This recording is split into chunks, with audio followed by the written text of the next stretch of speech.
En juin 1859, un cabriolet traverse le nord de l'Italie sur des routes chaotantes. Son passager, un homme d'affaires genevois, Henri Dunant, veut tenter d'obtenir une audience de Napoléon III.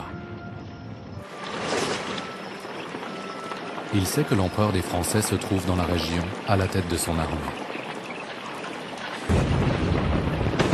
Un soir, près de Solferino, un village habituellement paisible, Henri Dunant se retrouve soudain au milieu d'un champ de bataille. Les armées françaises et autrichiennes s'affrontent sans merci. Dunant est rempli d'horreur.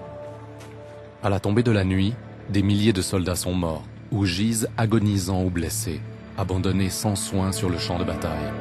Les services de santé des armées sont débordés et impuissants. Les soldats des deux camps, épuisés et ensanglantés, tentent de survivre et de regagner leur position.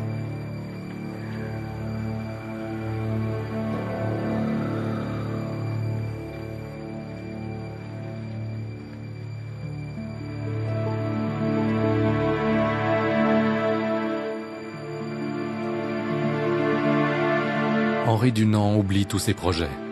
Il faut organiser les secours, de toute urgence. Il improvise un hôpital de fortune dans l'église du village. Les mourants et les blessés y seront recueillis et soignés dans le calme.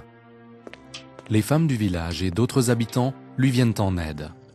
Tous soignent les soldats français et autrichiens sans aucune distinction de nationalité. Ils écrivent même les lettres d'adieu des mourants à leur famille. Inlassablement, jour et nuit, ils s'affairent au chevet des victimes. De retour en Suisse, Henri Dunant reste hanté par ce qu'il a vu. Il écrit un livre, un souvenir de Solferino, qui sera publié en 1862. Il y propose de constituer, dans chaque pays, des sociétés de secours neutres et indépendantes, dont le but serait de donner des soins, en temps de guerre, aux blessés de tous les camps. Son idée est révolutionnaire et rencontre un grand succès. Peu après, avec le soutien de 4 concitoyens, Henri Dunant fonde le Comité international de la Croix-Rouge, le CICR. En 1864, une conférence diplomatique internationale est réunie à Genève. Elle aboutit à l'adoption de la première Convention de Genève, qui protège les militaires blessés et leur permet d'être secourus en toute neutralité. Bien des années plus tard, après la Première puis la Seconde Guerre mondiale, d'autres conférences seront à l'origine de nouvelles conventions qui protègent les blessés, les malades ou les naufragés des forces armées sur mer. Les prisonniers de guerre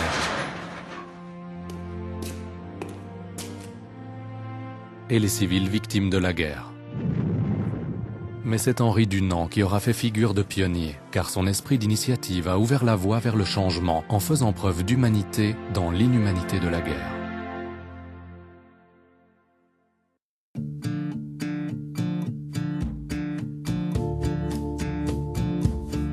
Aujourd'hui, près de 200 États sont signataires des conventions de Genève, élément central du droit international humanitaire.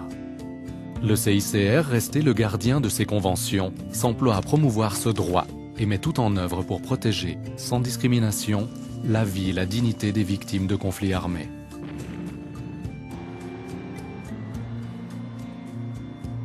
Les militaires blessés et malades, mais aussi les prisonniers de guerre et autres détenus, que le CICR visite régulièrement et dont il s'efforce de garantir la sécurité et le respect de la dignité en maintenant des contacts permanents avec les autorités. Les civils directement victimes des conflits armés, mais également les hommes, femmes et enfants, qui en raison de la guerre sont privés des biens de première nécessité, comme l'eau,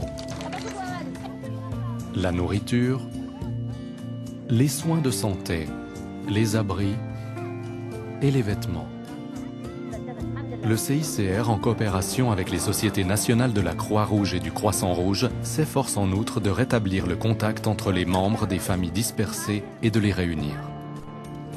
Dans la mesure du possible, le CICR est présent sur place pour plaider la cause des victimes des conflits auprès des autorités, des dirigeants politiques et des militaires, et protéger ainsi la vie, les droits et la dignité de personnes innocentes.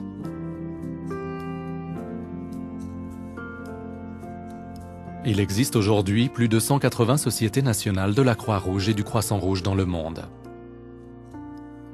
Elles interviennent lorsqu'un conflit armé éclate dans leur région, mais mènent aussi bien d'autres activités indispensables en temps de paix pour venir en aide aux plus vulnérables. Les sociétés nationales sont surtout actives dans 4 domaines principaux. Intervention en cas de catastrophe, préparation aux catastrophes, services de santé communautaire et premiers secours, diffusion des principes et des valeurs humanitaires. En 1919, les sociétés nationales ont décidé de fonder leur propre fédération. Aujourd'hui, la Fédération internationale des sociétés de la Croix-Rouge et du Croissant-Rouge coordonne les activités des sociétés nationales à l'échelon international. Elle les soutient aussi pour les appels à l'aide internationale en cas de catastrophe naturelle, sécheresse, ouragan, tremblement de terre, éruption volcanique, inondation, mais aussi dans d'autres situations d'urgence, telles que mouvements de population ou crises socio-économiques. La Fédération a en outre pour mandat de renforcer les capacités des sociétés nationales afin de les rendre plus efficaces dans leur action. Aujourd'hui, des millions de collaborateurs et de volontaires de la Croix-Rouge et du Croissant-Rouge contribuent, chaque jour, à atténuer la peur et la faim, et à répondre aux besoins des plus vulnérables, mettant ainsi en pratique la grande idée d'Henri Dunant.